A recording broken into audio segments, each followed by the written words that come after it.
రాజకీయాలను అడ్డం పెట్టుకుని ఒక్క రూపాయి కూడా సంపాదించలేదన్నారు మునుగోడు ఎమ్మెల్యే రాజగోపాల్ రెడ్డి. 4 ఏళ్లలో తుంగతుర్తిని సస్యశ్యామలం చేసే బాధ్యత తనదన్నారు. తుంగతుర్తి మండల కేంద్రంలో ఎన్నికల ప్రచారం నిర్వహించారు.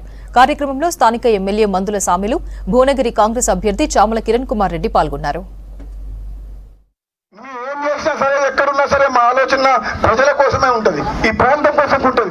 పైసలు సంపాదించేందుకు రాజకీయాలకు రాలే, సొంత ఆస్తులు అమ్ముకొని 15 ఏళ్ల నుంచి కష్టాల్లో ఉన్న పేదలకు సాయం చేస్తున్నాం. అంతేగాని రాజకీయాన్ని అధికారాన్ని అడ్డం పెట్టుకుని ఒక్క రూపాయి కూడా సంపాదించలే. నువ్వు ఎప్పుడు కూడా తప్పు చేసి తల వంచే మనుషులం కాదు. అందుకనే అంటున్నా, తమ్ముడు కిరణ్ కుమార్ రెడ్డి ఈరోజు ఈ నా ప్రాంతాన్ని తుంగతుర్తిని భువనగిరి పార్లమెంట్ డెవలప్ చేస్తా అనే ఒక మంచి ఆలోచనతో వస్తే కాంగ్రెస్ అధిష్టానం టికెట్ ఇచ్చింది.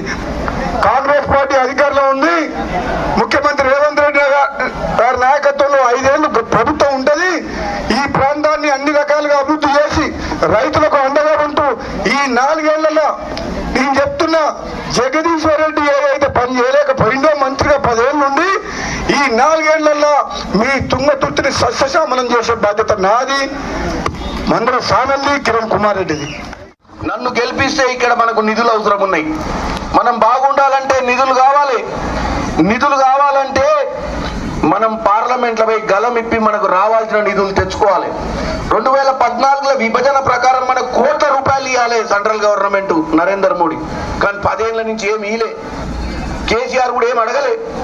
ఇలా కాంగ్రెస్ వచ్చింది, రేవంత్ రెడ్డి గారు వచ్చిండ్రు, ఒక యువకుడు మన మంచి చేయాలన్న ఆలోచనతో వచ్చింది. కాబట్టి నేను, మా అన్న రేవంత్ అన్న, ఇటు మా రాజగోపాల్ అన్న, మా శామ్యుల్ అన్న, మేమందరం ఉన్నాం మీ వెనుక.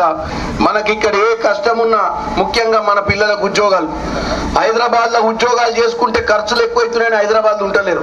ఇక్కడ ఇండస్ట్రియల్ క్యారిడార్ తీసుకొచ్చి ఇండస్ట్రీస్ అన్ని డెవలప్ చేసే పరిస్థితి రేవంత్ రెడ్డి గారు ఆలోచిస్తుండు.